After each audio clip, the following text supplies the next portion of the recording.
Good morning students, मैं Sita Soni, assistant professor zoology, GHS government PG college Sujangarh Churu. आज हम BSc part first के paper first की जो टेक्सोनोमी की जो टॉपिक है टीनिया सोलियम, इसके ऊपर हम डिस्कशन करेंगे। टीनिया सोलियम प्लेटीहेल्मिन्थीज संघ के सेस्टोडा वर्ग का प्राणी है जो ट्रिप्लोप्लास्टिक होता है। टीनिया सोलियम जो है मनुष्य की छोटी आंत्र का परजीवी होता है। इसका जीवन चक्र 2 परपोषियों में पूर्ण होता है। प्रथम परपोषी जो है वो मनुष्य और द्वितीय परपोषी जो है वो सुअर होता है। टीनिया सोलियम जो है यह इसका शरीर खंडों में विभक्त होता है। इसके प्रत्येक खंड को प्रोग्लोटिड कहते हैं। आगे की ओर इमेच्योर प्रोग्लोटिड एवं पीछे की ओर मैच्योर प्रोग्लोटिड पाए जाते हैं। टीनिया सोलियम में पीछे स्थित प्रोग्लोटिड एपोलाइसिस द्वारा टूटकर शरीर से अलग हो जाते हैं एवं ग्रेविड खंड का निर्माण करते हैं। टीनिया में खंडों का रेखीय विन्यास पाया जाता है, अर्थात ये खंड सिक्कों के समान एक दूसरे पर विन्यासित होते हैं। यह स्थिति स्ट्रोबिलाइजेशन कहलाती है। प्रत्येक खंड एक पूर्ण टीनिया को प्रदर्शित करता है, क्योंकि प्रत्येक खंड में नर व मादा जनन तंत्र के साथ साथ तंत्रिका वलय व तंत्रिका रज्जु भी पाए जाते हैं। अर्थात टीनिया सोलियम का प्रत्येक प्रोग्लोटिड जो होता है वो एक कंप्लीट टीनिया को रिप्रेजेंट करता है। टीनिया में नर व मादा जनन तंत्र प्रत्येक खंड में उपस्थित होने के कारण इसे हर्मेफ्रोडाइट भी कहते हैं। अर्थात टीनिया में नर और मादा जनन तंत्र प्रत्येक खंड में उपस्थित होने के कारण हर्मेफ्रोडाइट स्थिति पाई जाती है, अतः इसमें स्वनिषेचन पाया जाता है। टीनिया के प्रत्येक खंड में तंत्रिका वलय एवं तंत्रिका रज्जु पाए जाने के कारण टीनिया का तंत्रिका तंत्र सीढ़ी नुमा या लेडर लाइक होता है। टीनिया सोलियम में श्वसन अवायवीय प्रकार का श्वसन पाया जाता है। टीनिया सोलियम में उत्सर्जन फ्लेम सेल्स या ज्वाला कोशिकाओं के द्वारा होता है। टीनिया के शरीर के अग्रभाग को स्कोलेक्स कहते हैं, जो संपूर्ण शरीर से अलग विभेदित होता है। अतः यहाँ पर सर्वप्रथम सिफिलाइजेशन या शिरोभवन की क्रिया प्रारंभ हो जाती है। टीनिया सोलियम के अग्रभाग पर दरार समान रोस्ट्रम पाया जाता है एवं इसके पार्श्व में सक्कर्स प्रेजेंट होते हैं। चूसक के मध्य हुक्स पाए जाते हैं, जिससे ये परपोषी की आंत्र से चिपका हुआ रहता है। टीनिया सोलियम की जो लाइफ साइकिल है उसकी यदि हम बात करें तो टीनिया सोलियम में लैंगिक जनन पाया जाता है एवं यह डाइजेनिक प्रकार का होता है, जिसका जीवन चक्र 2 परपोषियों में पूर्ण होता है।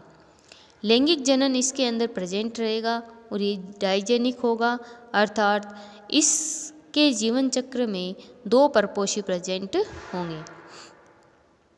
मानव की आंत्र में उपस्थित टीनिया का परिपक्व प्रोग्लोटिड टूटकर ग्रेविड खंड का निर्माण करता है, जिसमें नर व मादा जनन तंत्र उपस्थित होता है।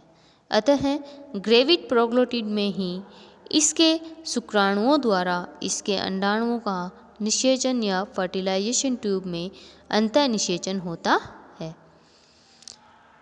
निषेचन के फलस्वरूप बने जाइगोट की चारों ओर विटेलाइन ग्लैंड द्वारा यौग का संग्रहण किया जाता है एवं मेहलिस ग्रंथियों द्वारा इसके चारों ओर कठोर आवरण का निर्माण किया जाता है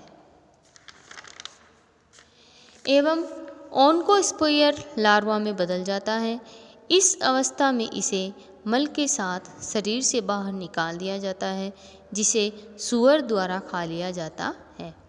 ओन्कोस्फियर लार्वा जो है वो सूअर के इंटेस्टाइन में पहुंच जाता है और वहां पर पहुंचकर हिपेटिक पोर्टल वेन की सहायता से यकृत में पहुंचता है। यकृत में पहुंचकर ब्लैडरवर्म एंड हेक्साकेंथ लार्वा में बदल जाता है, जहां से यह परिसंचरण तंत्र के द्वारा पेशियों में पहुंचता है एवं सिस्टिस सर्कस लार्वा में बदल जाता है। सिस्टिस सर्कस युक्त सूअर का मांस मिज़ली पोर्क कहलाता है। अर्थात देखिए आप कि टीनिया सोलियम का जो ओन्कोस्फियर लार्वा जो है ये ब्लैडरवर्म लार्वा में, फिर हेक्साकेंथ लार्वा, फिर सिस्टिस सर्कस लार्वा में, और सिस्टिस सर्कस युक्त जो सूअर का मांस होता है इसे मिज़ली पोर्क कहते हैं एवं मिज़ली पोर्क के मानव द्वारा खाने पर मानव की आंत्र में पहुंचकर वयस्क टीनिया में यह बदल जाता है। इकोनॉमिक इम्पोर्टेंस कि हेलमिंथ प्राणी जो है वो परजीवी प्राणी होते हैं जो मनुष्य एवं अन्य स्तनधारियों की आंत्र, यकृत, रक्त, फेफड़ों इनमें निवास करते हैं एवं पोषण ग्रहण करते हैं। अतः वहाँ पर रहकर ये विभिन्न प्रकार के रोग फैलाते हैं, जैसे टीनियसिस, एस्केरियासिस और अन्य प्रकार की बीमारियाँ ये फैलाते हैं। अतः जो हेलमिंथ प्राणी होते हैं वो पूर्ण रूप से यहाँ पर हानिकारक प्रवृत्ति के होते हैं। इसी प्रकार से जो टीनिया सोलियम जो है इसमें 3 प्रकार के प्रोग्लोटिड पाए जाते हैं, अपरिपक्व, परिपक्व और gravid. Immature proglottid, mature proglottid और ग्रेविड प्रोग्लोटिड। भोजन का अंतर्ग्रहण यह परजीवी शरीर की सतह से ही करता है। इसमें प्रोटएंड्रस अवस्था पाई जाती है, पूर्वता पाई जाती है। एक ही जंतु के 2 प्रोग्लोटिड के बीच निषेचन होता है। इस प्रकार का यह निषेचन स्वनिषेचन कहलाता है, लेकिन कुछ वैज्ञानिक इसे क्रॉस फर्टिलाइजेशन भी कहते हैं। निषेचन के बाद गर्भाशय शाखित हो जाता है एवं अन्य जननांग विलुप्त होने लगते हैं। इसे ग्रेविड प्रोग्लोटिड कहते हैं।